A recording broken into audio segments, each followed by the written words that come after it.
It spins for a very long time.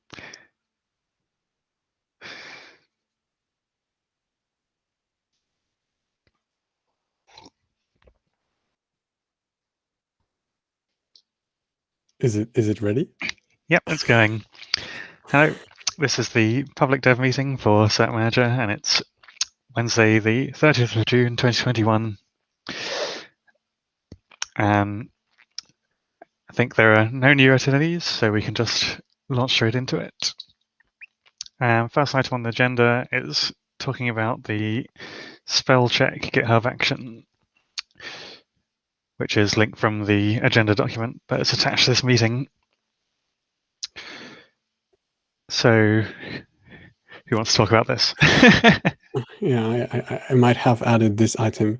So there has been progress on this. If you open this PR, you will see that I asked, what's the name of Josh Soref. So I asked him, like I presented the concerns that the team had about not being able to run the spell checker locally. So I tried to run it locally, but it doesn't work unless I download the 20 gigabytes of the large Act VM. Or maybe I don't understand how this works. But it is not as easy as just run make lint. I also mentioned that we already have a spell checker in the website and that we don't enjoy it. We don't enjoy the experience. And also the fact that we're worried about the fact that it is going to be noisy in the PR if it shows as a comment. We already get tons of notifications from PRs. I'm not talking about the actual message, but rather the notification. So in your email or in your GitHub notification system.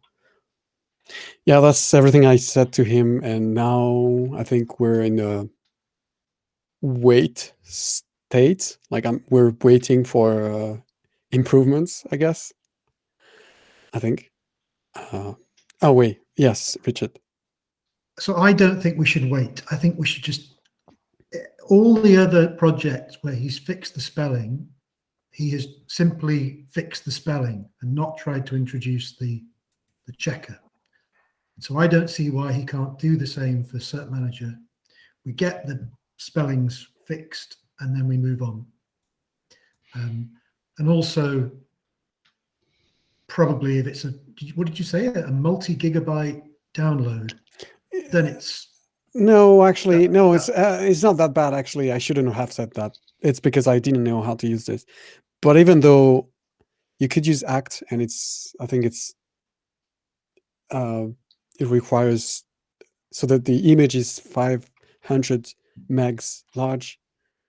But it's not the problem. The problem is rather that it's not meant for this. It doesn't feel like a good solution. I think the context is right, the so checker is... Let's get this. Oh, sorry. Get the spell checks merged, and then we don't need to talk about it anymore. And yeah, we decided we don't. It's too noisy.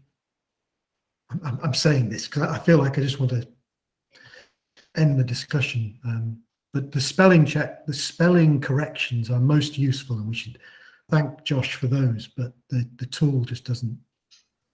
Yeah, we now have explained why, and we have left enough space for him to understand these 3 things that I mentioned. And you're right, we can definitely do it now. Now that I presented reasons not to accept it, I think it's fine to go ahead and... So I guess that's on me. Is it on me? Should I do this message? Yeah. Sure, we can... Okay, yes. Thanks. So I will take care of this. But also we need to find a decent spell checker. Does one exist that we can run locally, shows all the spelling errors in our comments? And that ties in with the discussion we've just had about the time we spend doing code reviews and the time we could save not having to review stupid things like that. I mean, spelling mistakes show up in my development environment.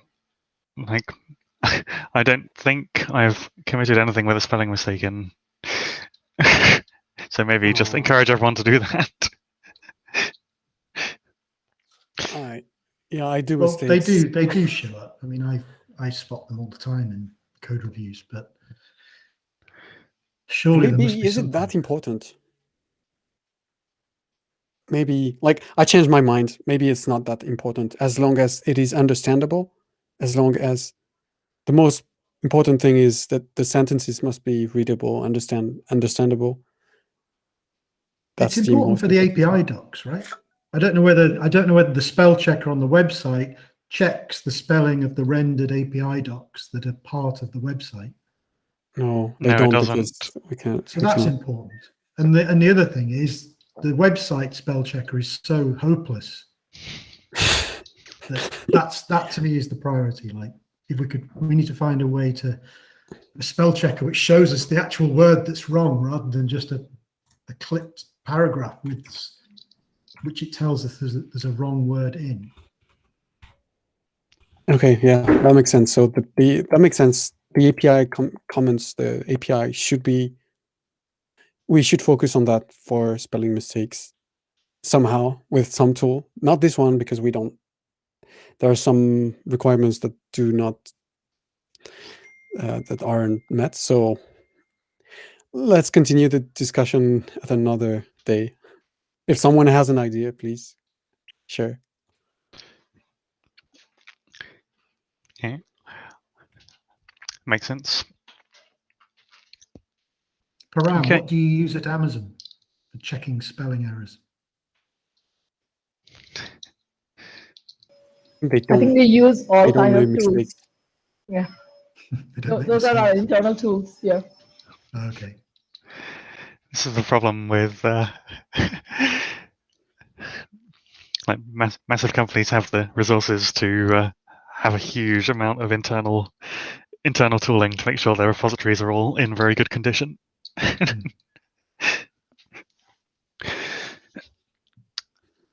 Yeah, and I think Yeah. the other thing is we have really good tech writers internally, especially for our docs and API docs.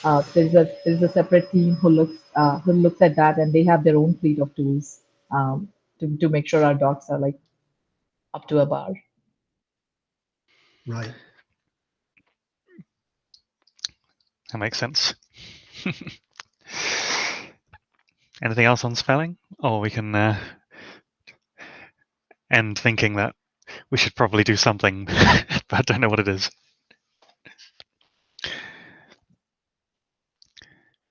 Okay. So next item is we're a week and a bit into the 1.5 development cycle. Can talk about features that we're planning and how we're doing. So I can start on this because Mail and I have been working on adding support for the SIG network gateway API to cert-manager. This came out of the discussion about solving HTTP 01 Acme challenges without using Ingress. And so we went away and did some research and found out that most of the like service mesh or traffic routing cloud native apps are all implementing a single API called the Gateway API. So this was good because we didn't want to add explicit support for like Istio and Contour and traffic and anything like that into our core code base. But we could add support for Gateway API if that means that we instantly gain support for a lot of projects. So the first part of that work is what we've been doing over the last week, which is to implement certificate shims, which is currently what we do for Ingress. If they have a certain annotation, cert-manager.io/issuer or cert-manager.io/cluster issuer, we'll automatically create a certificate for that Ingress, which means that a developer just needs to create an Ingress and it will get an Acme valid cert. And we're implementing that feature for Gateway API, which will be definitely on gateways and possibly on HTTP routes.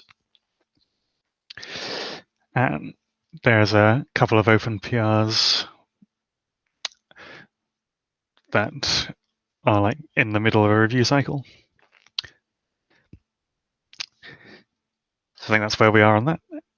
Who else wants to talk about a feature they're doing for 1.5 or related to cert-manager 1.5 in this time frame?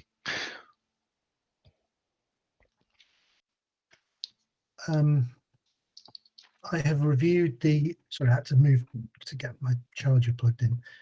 I've reviewed that secret template feature, which is an external contribution. And that person seems to be doing a lot of work on that. So there's a chance that that'll be ready for the first alpha, perhaps.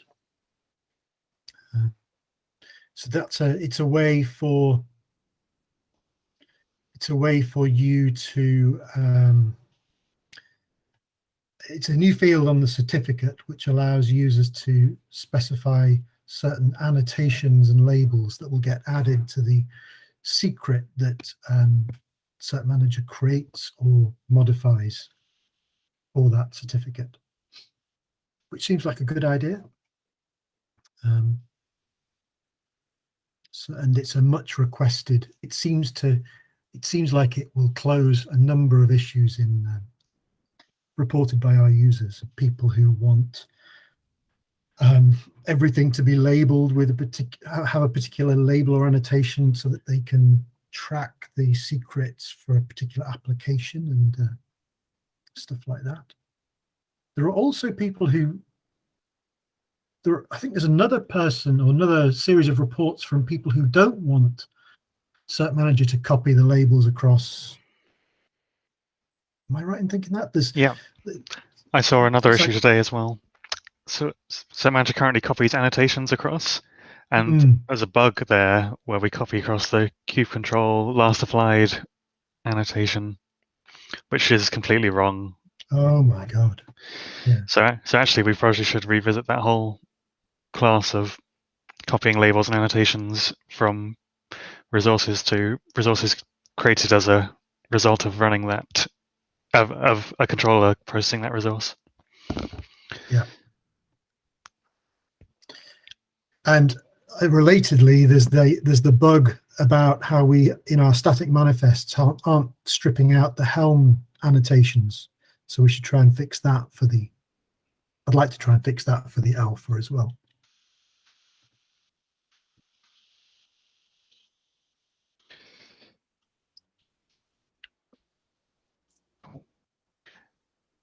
Anyone else have anything?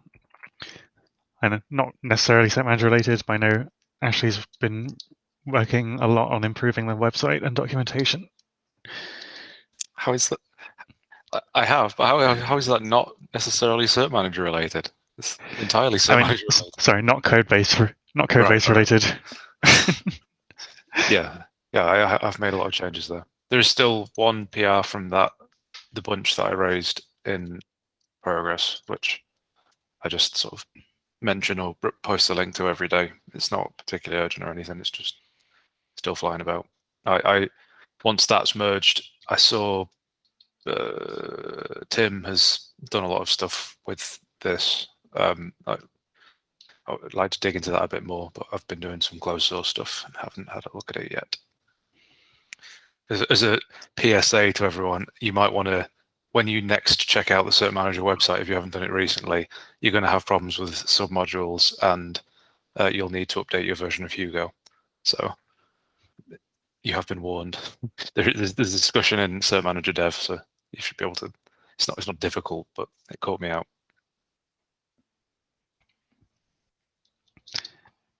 Cool. Thanks for that. Any more conversation topics, or we can carry on? When are we saying we're doing the alpha release? Do we say it, or do we just say we're going to do it once the first batch of big features are? Yeah, so We were targeting yesterday, but obviously no features got merged yet, so there's no point. So we will do it as soon as we merge a feature. It's definitely important for the Gateway API stuff because we want to test it with a bunch of different cloud native apps like Contour, Glue, Traffic, and also Google Kubernetes Engine has support for it. So there'll be a bunch of, just want to throw it out there so people test it. But yeah, there's no timeline. Hopefully the end of, well, let's say, hopefully end of next week, there'll be something by then. But relies on us working fast. And Irby, what's the one thing we've got to do about with the APIs for this release? I keep forgetting. Was the not Ingress API, but like our API removal, right? Yeah, we just for the conversion webhooks, remove the conversion to V1 B1, restrict like to V1. There's a small issue for that. I think that can be done anytime before the V1.5 release. Okay. What was going to happen with the Ingress API? Did Jake, you said that you thought that the work for the HTTP-01 solver will fix that as a side effect as well, but does... So a lot of our, I haven't properly reviewed Mail's refactor of the original PR, but basically everywhere that we looked at a networking V1 B1 ingress, which we need to remove because it's going away in the next release of Kubernetes, everywhere in our code that we looked at that, I replaced it with runtime.object. So I have a feeling that we'll just, at the very beginning when we start all our controllers and set up the informers, we'll just need a little switch there where we discover which version of Ingress is available and then just create the lister for that. So I hope it will just fall out of that code nicely, but even if it doesn't, I don't think it's too difficult anymore. And then I guess we might want to start testing against 122 quite soon, because I guess we won't get 122 kind image anyway before we release 1.5. So I guess we might want to build our own when we can and like start doing that, perhaps. Yeah, I've not ever tried to build a kind image, so it's quite, yeah, I could probably create an issue against testing.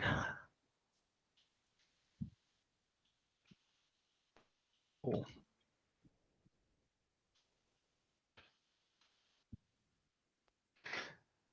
Okay, then, yes, we shall move on. The next item was, as part of our Google Summer of Code project, Richard's been mentoring Tim, who isn't in this meeting, to create a better install experience for cert-manager. You can talk about the design and intention. Is that okay? Yeah, let me try, and I'll just. Or will someone else find Tim's PR and link that in the document? Yeah. So Tim, an issue was raised by Urbe that we should have a kubectl cert-manager install command. And when we thought about that, we thought it might be a good project for a Google Summer of Code student. So we created a proposal, and Tim accepted that and got accepted onto the scheme. And now, without having really done, I think, without having done enough design up front, he's written a prototype, which I don't know. I don't think it's that. I think it's useful because it's prompted a load of discussion and a load of thinking around what this tool, this command line tool, will be useful for. Anyway, Tim has written. He's got a PR where he has used where he embeds the Helm SDK to install the latest chart from the JetStack charts repository. So basically, it's like doing helm install JetStack / cert-manager. But it has some specific handling around the installation of CRDs. It always installs the CRDs.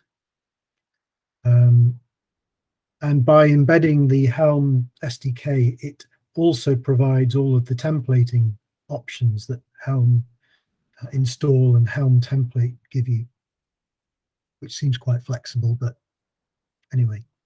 And Tim's also written an uninstall command to go with that, again, using this embedded Helm.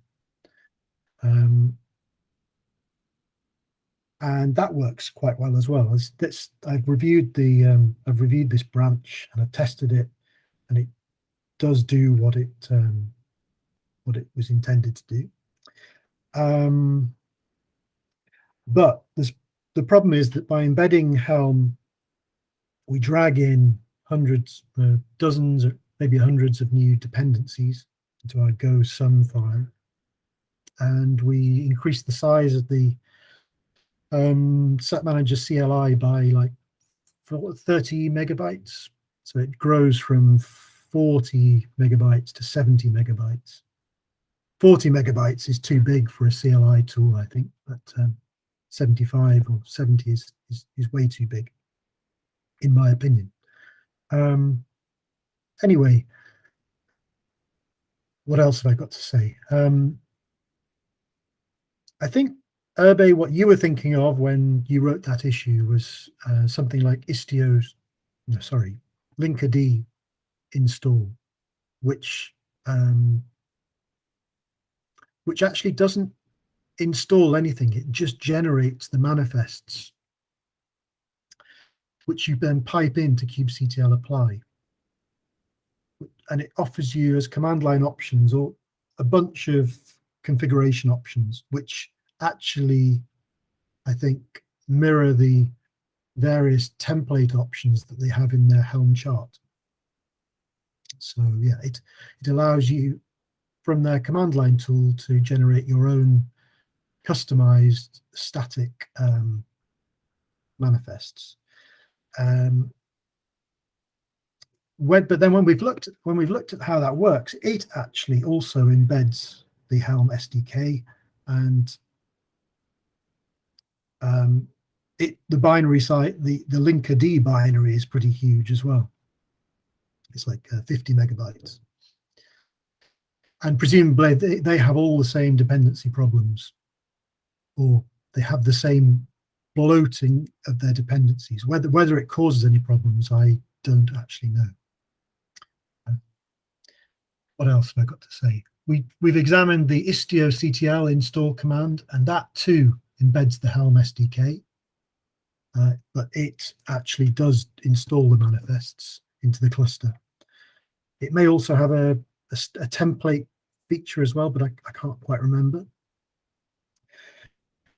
So we've got this prototype which uses the Helm SDK, which is at the moment somewhat controversial because it bloats our binary and because it increases our dependencies.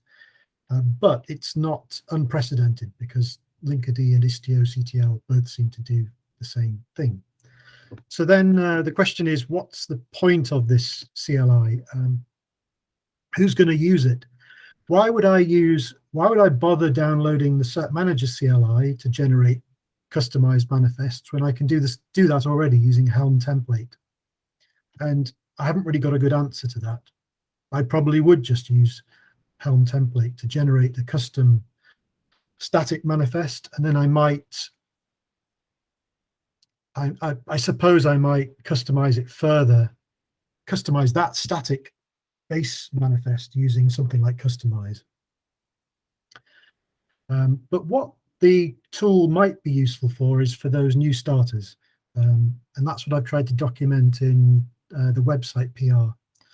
Imagine that your starting point with cert-manager is to first of all download the CLI using Crew, and then you have it on your laptop, and you you use it to install cert-manager, but because you've got it, you're encouraged to use the CLI for all the other useful things it does, like diagnostics, and hopefully in the future it will allow you to do backups and upgrades, and it will maybe step you through the process of setting up a Let's Encrypt issuer, and by prompting you for some 1 or 2 key pieces of information. And so that story seems quite compelling, that you could do everything, you can get up and running with cert-manager purely using the CLI, and it installs cert-manager safely for you. It'll check whether your cluster is compatible with cert-manager. It'll check whether there's already a cert-manager installed, and it'll install it in a standard way, using settings that are recommended by the cert-manager maintainers. And it will install the latest version for you, always. And it will wait. Another important thing it'll do is it may, one way or another, it will wait until the cert-manager APIs are actually ready to be interacted with before it exits, which is another. It's a minor thing, but it comes up so often. People who are installing cert-manager in their CI pipelines then immediately try to install a certificate or a certificate request before the webhooks have been configured with their certificates. So this tool will actually wait until the APIs are ready. So I've written that in that website pull request, and I've tried to write the various rationale behind it according to James Westby's design template. I'll stop talking. That's all I can think to say. Cool, thanks. What do you think about that?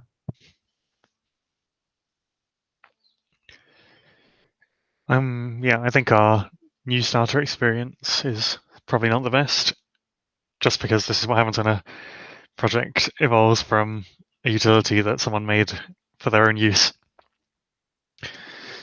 Because everyone that's ever used it already knows how to use it. So anything that improves the new starter experience is good. So yeah, the website improvements and the built-in install command.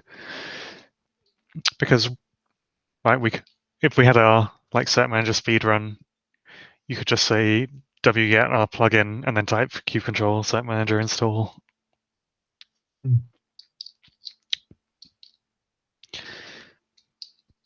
Also, like the discovery of the configuration options is, I think, still problematic. Like, say, for example, if I want to know what flags there are of kube cert-manager controller, I don't know any other way how to do it apart from cloning the cert-manager repo and running main go -help. Or, well, there are other ways, but like there is not, I don't know of any way how in one place I can see both how I can configure how many replicas I should deploy and also what flag I need to pass in order to do X. I thought that would be quite nice. Okay, maybe I hadn't understood that. The actual command line flags that was were the available to linker. That was the thing that I thought was nice of Linkerd, that there's just one place where you can see all the configuration options when you. But I was thinking, when we talked about configuration options, I was only thinking of the things that we allow you to configure through Helm. Yeah, but flags you actually don't see via the Helm. Yeah, Helm actually it just has an arbitrary string extra flags, which if we let people pass it, but we don't explain it. But are there any flags that we realistically? Are there any flags to the controller manager? Yes. There are a lot of useful flags, like for example, the Kubernetes. Often it comes up like you get rate limited, and there are flags for like rate limiting against Kubernetes, and that's like quite useful. And I think it would be useful for people to actually be able to see that there are these flags, because there's no way for a user to know it, and if maybe they're not even a Go developer, so they don't even know how to understand the code base or. There are And- flags for overriding the DNS server used for Acme challenges if you have split horizon DNS or something like that. Right. Okay. No, I hadn't even considered those things. I hadn't read your issue description properly. Sorry. No, but also, yeah, I feel like because they're not like properly documented, I imagine the person who doesn't know the project, for them it seems like, okay, these are some undocumented flags, kind of undocumented, can actually use them, or like it Okay. kind of, or maybe they are documented somewhere. Maybe I'm just not aware of it.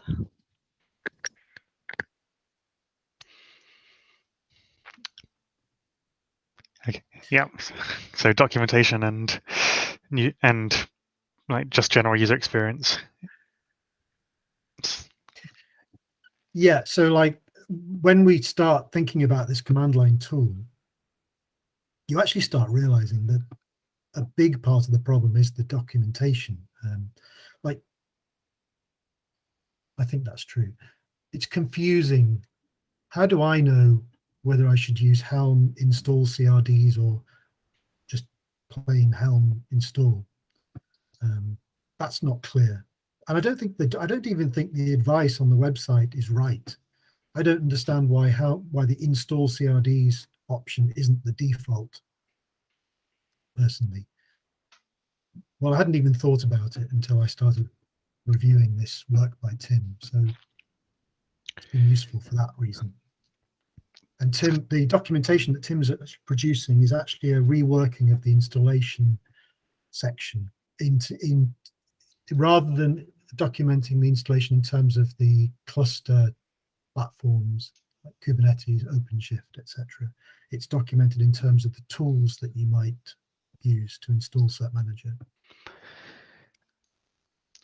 We just need more documentation. Like it showed up in Slack again. There's a very bad interaction where if you uninstall the webhook before uninstalling the CRDs, everything gets stuck because the finalizers doesn't run.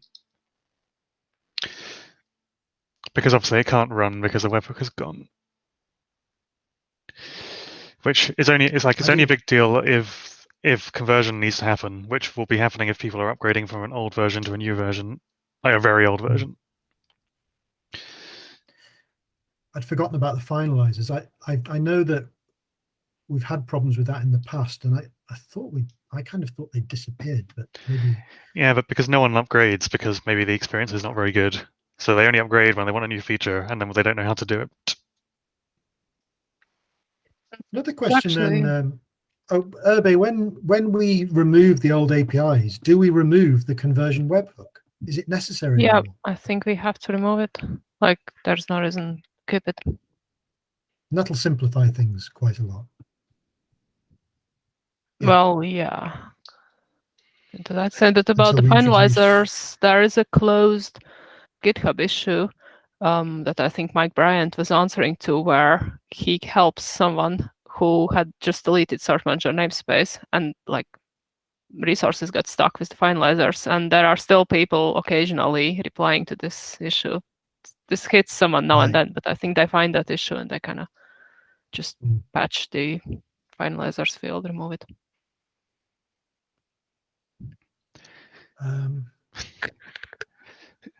Maybe we need some to find some brand new users and tell them to test our install command. Focus groups. Yeah. I'll get me mum round, put her in front of a computer. Yeah, well, whatever we come up with, I think it should be really intuitive. And I think the command line help needs to be extremely clear and readable. And it needs to encourage people to come and give us feedback. If this doesn't do what you think it should do, come and talk to us about it.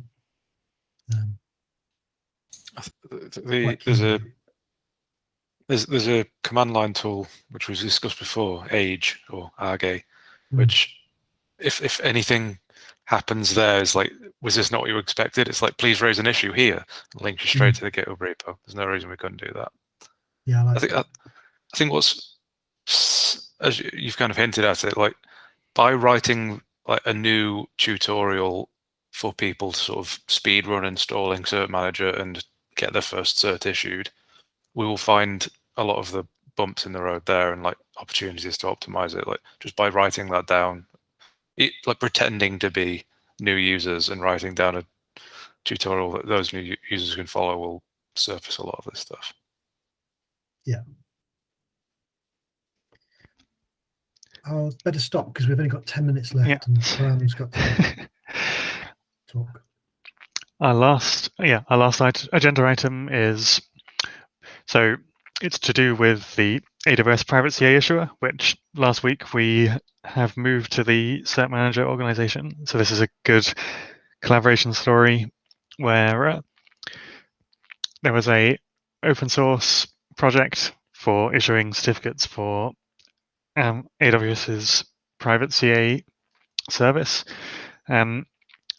Amazon reached out to them to make it official, and then they collectively reached out to us to move it into the cert-manager organization.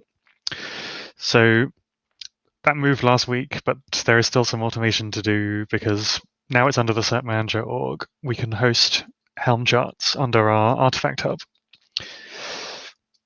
And I said we have the automation to do that, but it's tied up in the JetStack org a little. So the issue is they can't, like someone purely outside JetStack can't do that, so it has to be one of us. Is that right?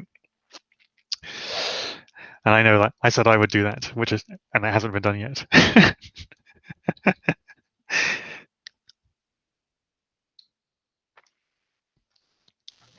You take the only reason I added it was like if anything needed from our side, please let us know, because I know few of our internal teams are using this plugin, so they're still using the old Helm, which looks like it stopped working. So we're trying to figure out, like, we make sure that the changes are still backwards compatible, and whosoever is using the old version, it will continue to work. So it actually stopped working. That bumps it up my like internal priority list. Yeah, I still need to dig deeper because I just came back from my vacation today. So I got like a couple of messages from different teams who are reaching out and saying they're not able to do Helm install with the old link, which was there. So I guess we need to figure out that story. Okay, so the way our automation works is you just drop a Helm chart tarball into our like private JetStack charts repository, and it creates it on Artifact Hub automatically. There is an outstanding issue on that to say why is this not public. So there's two things. I'll get it into Artifact Hub, and if it's not working, then that's pretty bad. So I'll look at it more quickly. Sure. Yeah, I was also gonna do the same thing, like just to have a clean repo install and make sure it works with the EKS cluster. So that's my plan for today. Yeah. So I need to myself verify that as well, just to call out. Yeah. If you find it's not working, like put an issue on the GitHub repo for AWS private CA issue and like assign it to me. Okay, I'll do that. And then on JetStack side, we can work out why our chart repo isn't public. Sounds good. And thank you for doing the update to the website, for pointing to the new link. I think we will have to figure out, like, do we want to update any other website pages as a call out to AWS PCA Issuer? And I think we talked with Matt, so we were talking about, maybe a blog or something that we can help our customers with, like how to set it up and how it can be used. So I think that might be really useful for everyone who wants to use it. Yeah, Matt said he was talking to someone from AWS. I don't know if you're talking directly to him. Yeah. We had a meeting with him last week or a week earlier than that. Yeah. Yeah, blog posts are good. Right. But yeah, I guess talk to him directly because I don't have too much control over the JetStack website.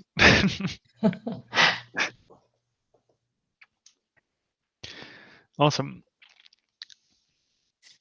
So that's the end of our agenda items. Does anyone have anything they want to squeeze in right at the end?